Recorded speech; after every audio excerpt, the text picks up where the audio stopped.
Hey, it is July the 5th, and the wee hours of the morning. It's starting to rain heavy over here. Y'all, I wanted to holler at y'all real quick, and it's pertaining to, of course, the topic that we've been sticking to for a while: Nick Cruz, Parkland, Ars Dome, and Dudley's. I wanted to talk to you about that.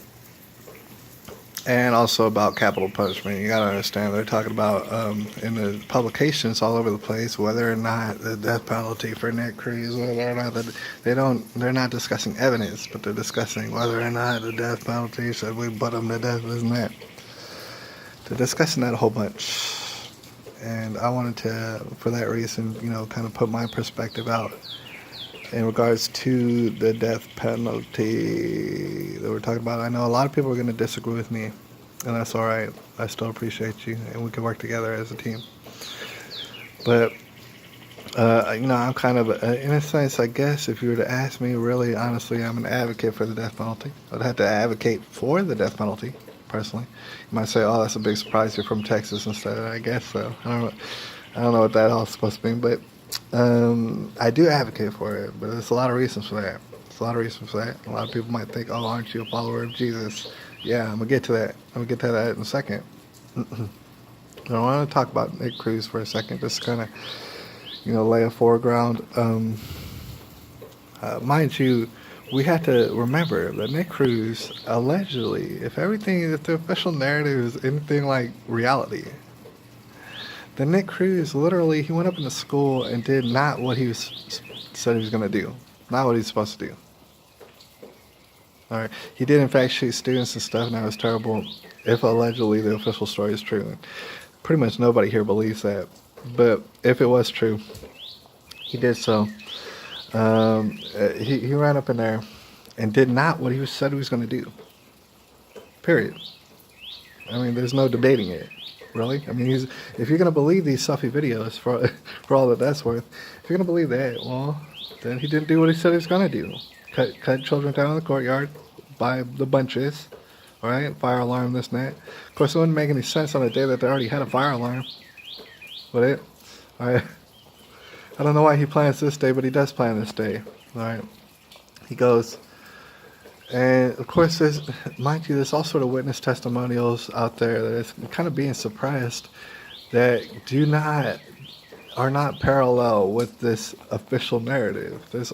There's dozens and dozens of witnesses who are saying things, and even if they don't realize, they're saying things that don't jive with the official narrative. Right? And I guess news publications just hoping that you don't understand, you don't realize what's being said right in front of you. Right. So, anyways, he goes and he does this. He does all this.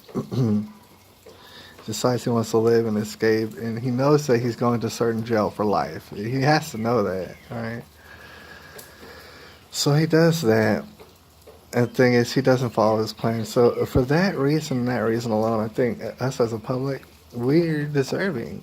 I'm sorry if I think that we're deserving of some surveillance footage that would corroborate this whole so ridiculous outcome. Why in the world?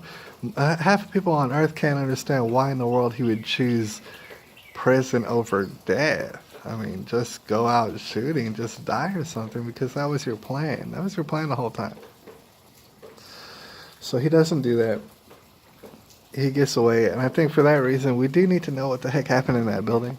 A lot of people, a lot of very learned people, with all sort of legal knowledge will tell you it's not possible. Our system doesn't allow for that. The thing is if we had a trial like that with the evidence, that could take years. And the thing is, they're not lying. Years, probably, for us to get anywhere on this case. All right, and I don't know if that bothers anybody out there. It certainly bothers me that it would take so long. Years. I always harken back to the Wild Wild West days. You think it took years for them to hang you in front of the town? No, it did not take years. Not at all. All right, they were a little bit more swift about their stuff. So it takes years to even get a death penalty trial. After that, it takes many, many years to put you on death, to put you in the chair or wherever they put you. So a lot of people look at that whole scenario and say that's wildly inefficient. I would be one of those people. I would say that's wildly inefficient. All right, y'all really, really messing up. It's really backwards. And I'm going to advocate for the death penalty. That's the thing about it. I just wish you would do it much, much quicker. I wish it would have a speedy trial. I wish it was a speedy trial that was fair and had due process, but a lot of people aren't talking about that. Now, are they? No, they're talking about a long, drawn-out trial with very little due process, very little evidence shown, irregardless. Why? Because we're too sensitive to see the evidence. Right?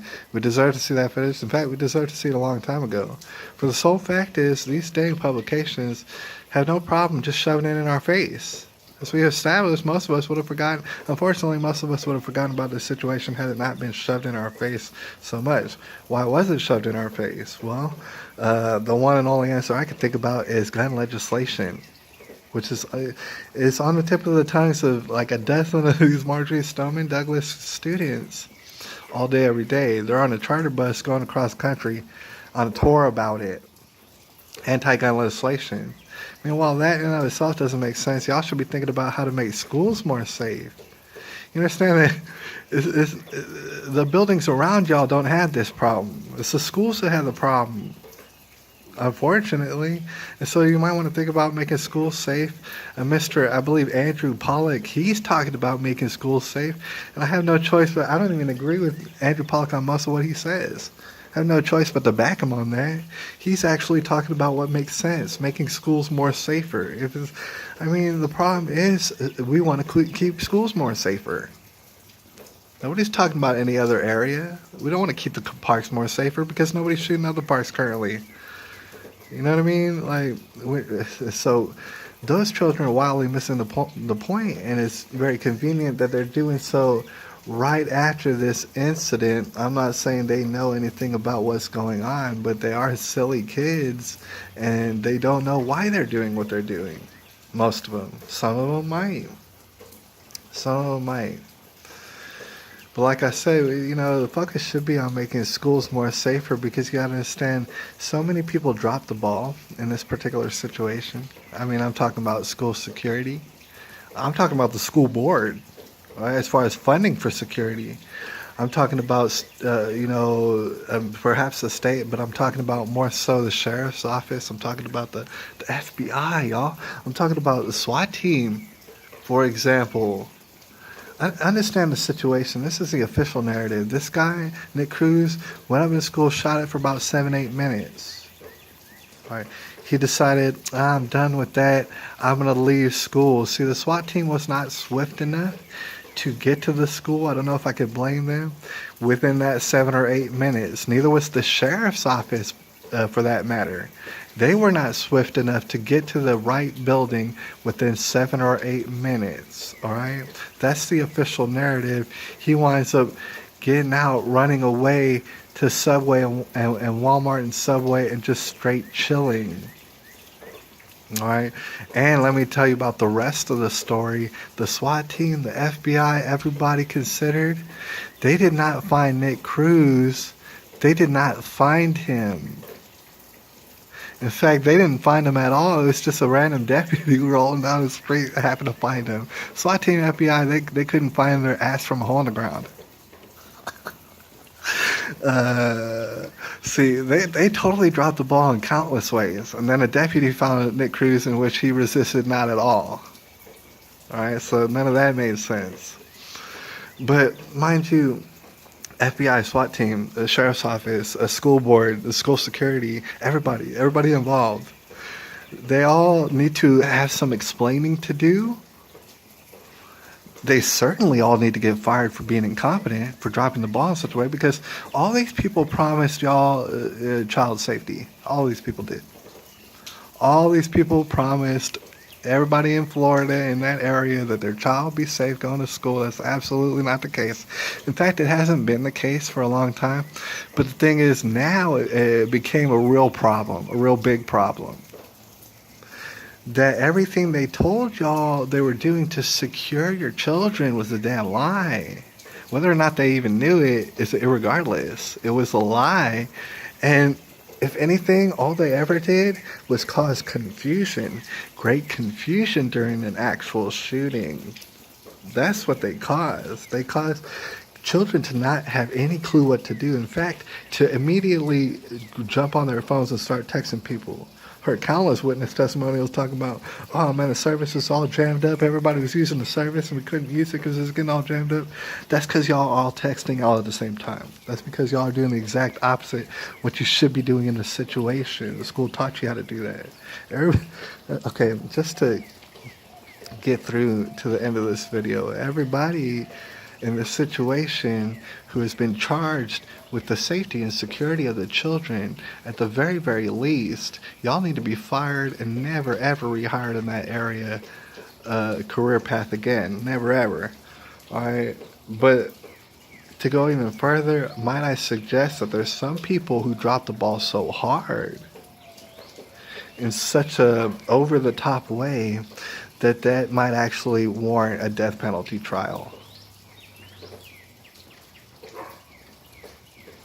I mean, that's it. They told you the safety of y'all children was in their hands and that they would do something about it.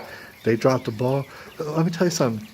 Not only did Nick Cruz get away, go to the subway, hang out, chill at the Walmart, not only did he do that for an hour, and the SWAT team never, who knows how long it would have took for the SWAT team to find Nick Cruz. Perhaps when he slid back to his crib and said hi to his parents, maybe then the SWAT team, or not his parents, but the people he was living with, maybe then the SWAT team would have found him. All right, maybe it had to be that easy for the SWAT team to find Nick Cruz. Maybe they have no idea how to tie their shoes and leave the front door in the morning. Maybe that's how inept the SWAT team is. If that's the case, they're being charged with y'all's safety. Might consider the death penalty for these people. They promised you all sort of things. And I'm not saying that ineptitude should automatically equal the death penalty. I'm saying that if you're promising the safety of anybody's children, if that's what you're saying you're going to do, well, by gum, you deserve the death penalty on you. There needs to be an investigation all over the place. All right, so nothing adds up. All right, I'm looking forward to a lot of people still think Nick Cruz did it. I'm looking forward to hearing y'all's perspective, because I have no idea where y'all coming from. Anyways, I'll holler at y'all. It's July the 5th, 2018.